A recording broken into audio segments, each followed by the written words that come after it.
কেউ জানে না। বাবু, আরে আরে সজল, সজল আয় আয় আয়। তা কেমন আছিস রে সজল?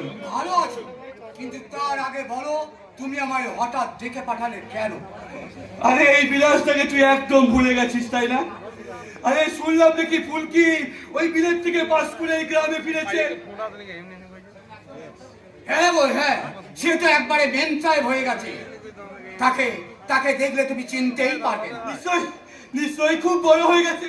আরে আরে সে তো হবেই রে, সে তো হবেই, কারণ বয়স আর সময় তো কখনো থেমে থাকে না।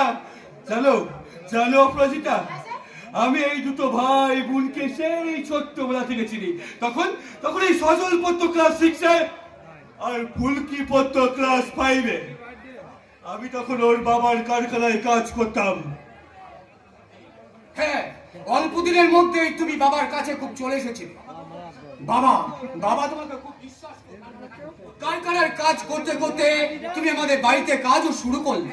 হ্যাঁ, আরে শুধু কি তাই, শুধু কি তাই, তোদের দুই ভাই বোনকে আমি প্রত্যেক দিন ওই সদর স্কুলে দিয়ে আসতাম, আবার নিয়ে আসতাম। জানো জানো অপরাজিতা, ওই স্কুল থেকে নিয়ে আসার সময় না আমি ফুলকির খুব পেছনে লাগতাম। কখনো চুল ধরে টেনে দিতাম, কখনো চিমটিয়ে দিতাম। আর ওই ফুলকি ফুলকি আমাকে শয়তান শয়তান বলে গাল দিত। হ্যাঁ, তা তোকে যে জন্য ডাকারে সজল, শুনলাম নাকি টুনকো কুরিয়ার কোম্পানিতে কাজ করছে। তা কত মাইনে পাচ্ছে সজল? 3,500 টাকা। 3,500 টাকা? হ্যাঁ, তা ওই স্কলারশিপের টাকাই নয়তো ফুলকি ওর লেখাপড়াটা কমপ্লিট করছে। আজ বাদে কাল তো তোকে ফুলকির বিয়ে দিতে হবে, তুইও বিয়ে করে সংসার করবি। তা এই কথা টাকাতে তো সংসার চলে না রে সজল। এছাড়া যে আমার আর কোনো উপায় নেই গো বিলাসদা। আজকে দিনে বেকাররা উচ্চ শিক্ষিত হয়ে বেকাররা চাকরি পাচ্ছে না, আর আমাদের একটা সামান্য গ্র্যাজুয়েশন করা ছেলে। দুঃখ করিস না ভাই, দুঃখ করিস না, আমি তোকে 10,000 টাকা মাইনে দেবো। করবি করবি আমার কাছে কাজ।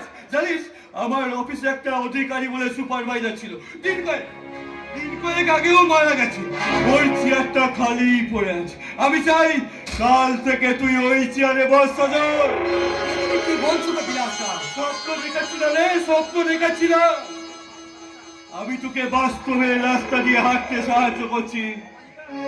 অপরাজিতা, তুমি এক কাজ করো, অফিসে গিয়ে ম্যানেজার বাবুকে বলে একটা অ্যাপয়েন্টমেন্ট লেটার টাইপ করে ওই সজলের হাতে দিয়ে দাও। তোর সঙ্গে